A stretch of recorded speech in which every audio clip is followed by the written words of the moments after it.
what is the best way to figure out the discount rate that should be applied to an emerging market investment?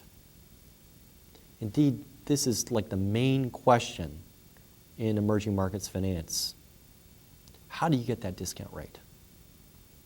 And we studied a number of different methods. We showed the downfall of some of the methods.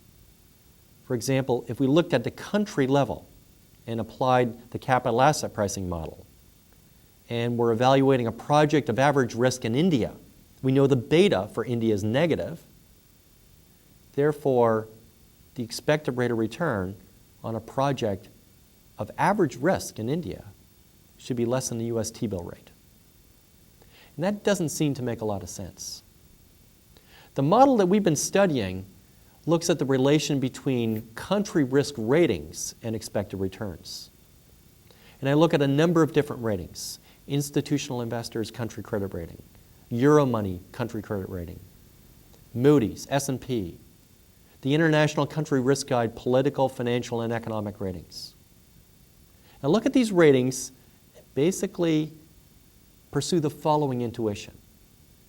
These ratings are ex ante, are forward-looking measures of risk.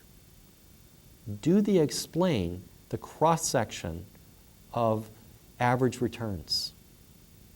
And when I fit a regression, looking at these returns against the lagged country ratings, the natural log of these ratings, I find a significant relation. The R-squared is in the range of 30%, which is as good as you're going to get even with the CAP-M or a multi-factor model in the US. And this includes both developed and emerging markets. So this methodology, you tell me the rating, and I can tell you what the hurdle rate should be for equity based upon that particular rating. All you need is the intercept and slope coefficient, or you can run the International Cost of Capital and Risk Calculator program that's available through the course. Now it turns out that these ratings deliver fairly high expected rates of return, much higher than you would see from the capital asset pricing model. And the question is, how do we actually use this in project evaluation? And this is kind of my view of how we should proceed. The fundamental or base risk should be based on the industry that the project resides in. And we can figure out what industry rates of return are by really just looking at developed countries, or using some version of a capital asset pricing model that looks at industries rather than countries. So the base rate of return should be the industry return. For example, if we're building an aluminum facility in Africa, it makes sense that it should at least get the rate of return that you would get if you construct the facility in Australia. So that's kind of what we start out with, the base rate of return. The next thing is to take care of the country risk. And after that, we have to take care of project-specific risk. The country risk, what I recommend, is we run the country through the ICCRC, the International Cost of Capital and Risk Calculator program. And that is going to deliver a hurdle rate.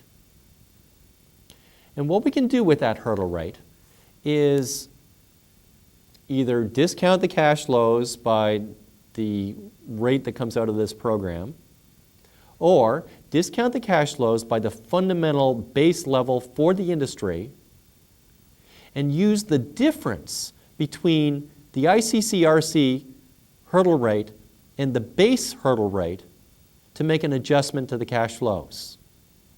And this is actually what I recommend. So we could do all of our decision tree analysis to figure out all of the scenarios in terms of country risk.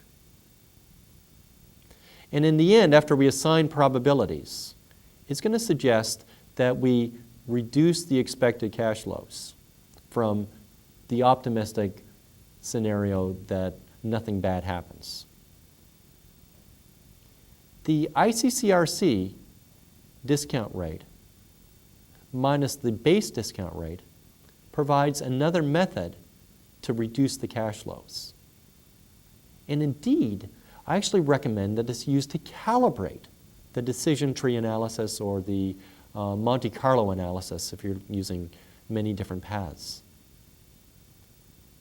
Now, the advantage of using the ICCRC is that it's consistent across all countries. The model is developed to fit many different markets with the same methodology. And certainly you can imagine a team of people looking at one country and doing a decision tree analysis. And then another team looking at another country and applying a different methodology that would not necessarily be consistent. So what we're able to do with the ICCRC is to provide consistency, to provide a way to calibrate our decision analysis. So the second stage is to reduce the cash flows by this country risk factor that comes out of the ICCRC. The third level of analysis has to do with the project-specific cash flows.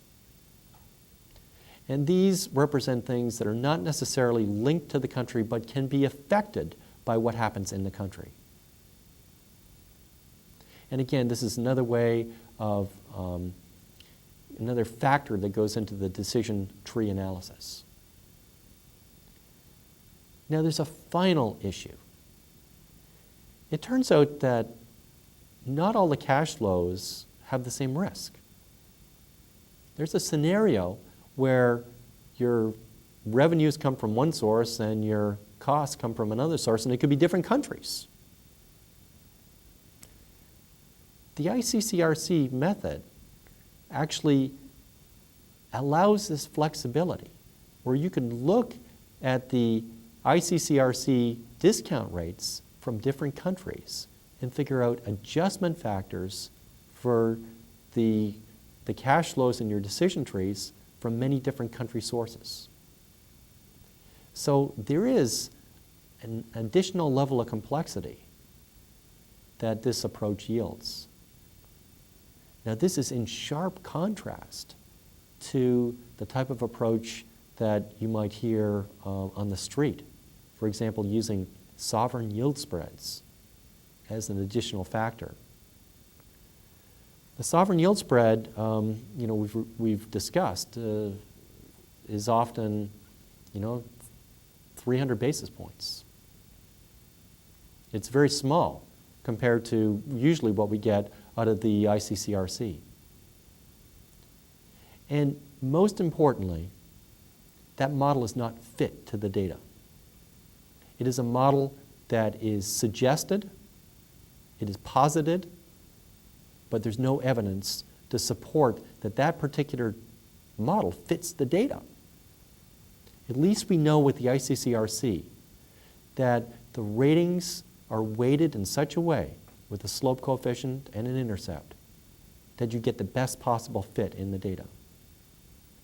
In addition, the ICCRC is based upon the foundational idea that when there's risk, it should be rewarded in terms of expected return. Now, there's some additional complexities that we have to deal with.